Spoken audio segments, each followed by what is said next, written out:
When we face a truly massive problem, whether it's fixing a broken career, reversing a health crisis, or overhauling an entire community, our brains often short-circuit. The scale of the obstacle is so large, and our immediate power so small, that we freeze. Take the case of a 17-year-old boy named Aryan. He lived in a rural village where the environment had completely collapsed. The land was entirely barren. Cracked brown earth stretched to the horizon, baking under the brutal daily temperatures. Water was so scarce that Aryan's mother meticulously rationed every single drop just to keep the family going, and local farmers struggled to pull even stunted vegetables from the dry dirt. Against this backdrop, Aryan held a completely illogical ambition. He wanted to turn his village green again. When he shared this idea, the response was immediate. His peers laughed at him.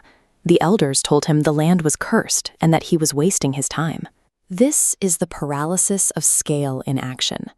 When the gap between your current reality and your end goal is that wide, planting a single tree feels statistically meaningless. It looks like a joke. But Aryan's mother offered a different perspective. She told him not to wait for belief from the crowd, but to simply start small. So Aryan stopped looking at the endless miles of wasteland. He walked out to the edge of the village and isolated a single, unused patch of dry dirt. He dug a small hole with his bare hands, dropped in one neem tree seed, and poured out a tiny amount of rainwater he had scavenged in an old bottle. Then he repeated the process. He used his own pocket money to buy seeds, returning to that same spot every single morning to plant just one or two more. He completely bypassed the paralyzing scale of the problem. He wasn't trying to build a forest anymore. His entire focus was reduced to the daily, controllable input of putting one seed into the ground. For weeks, the ground stayed brown. But exactly 1 month in, the math started to work in his favor. A single, tiny green leaf finally broke through the dry crust of the soil. That single leaf was physical proof. It shifted the social dynamic of the village almost instantly.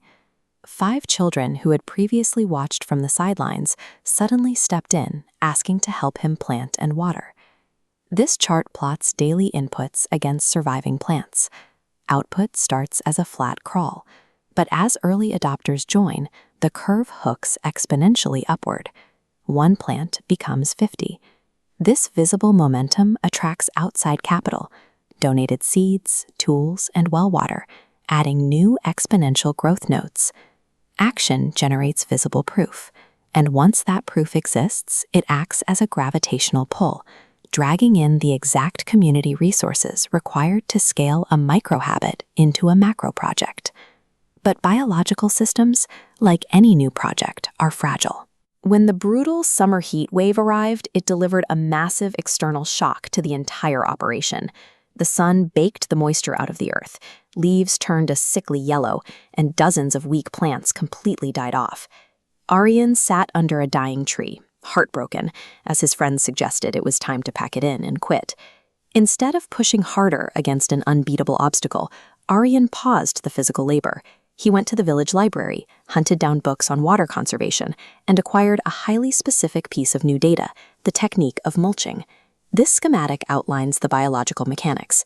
Intense solar heat strikes bare topsoil, causing water to rapidly evaporate before roots absorb it. By adding a physical barrier of dry leaves, moisture was trapped. It reflected back down into the roots, stabilizing the surviving plants.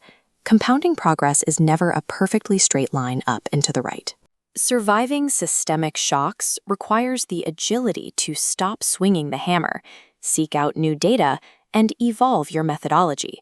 Fast forward to the 1-year mark. That barren edge of the village hosted a thriving garden of over 200 plants and small trees. This heat map visualizes the expanding microclimate. The localized ecosystem began to alter. Dense foliage pushed back the ambient temperature. Avian wildlife returned. Critically, roots improved soil quality so much that the local water table inside village wells began to rise.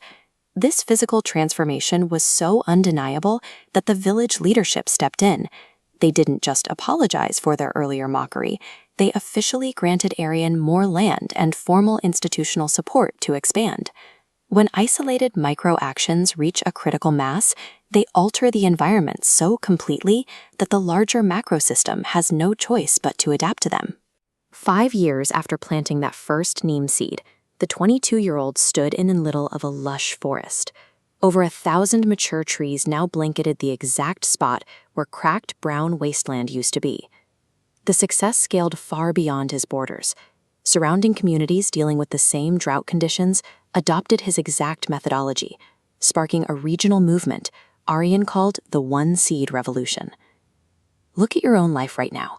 You likely have a goal, a project, or a massive life change you're avoiding because the finish line seems impossibly far away.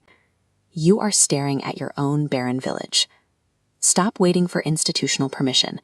Stop waiting for perfect conditions. And stop trying to solve the entire equation today. Just take the immediate, smallest possible first step. The most dramatic transformations do not happen through giant, instantaneous leaps. They are built entirely on thousands of tiny, courageous actions, planted one by one and compounded relentlessly over time.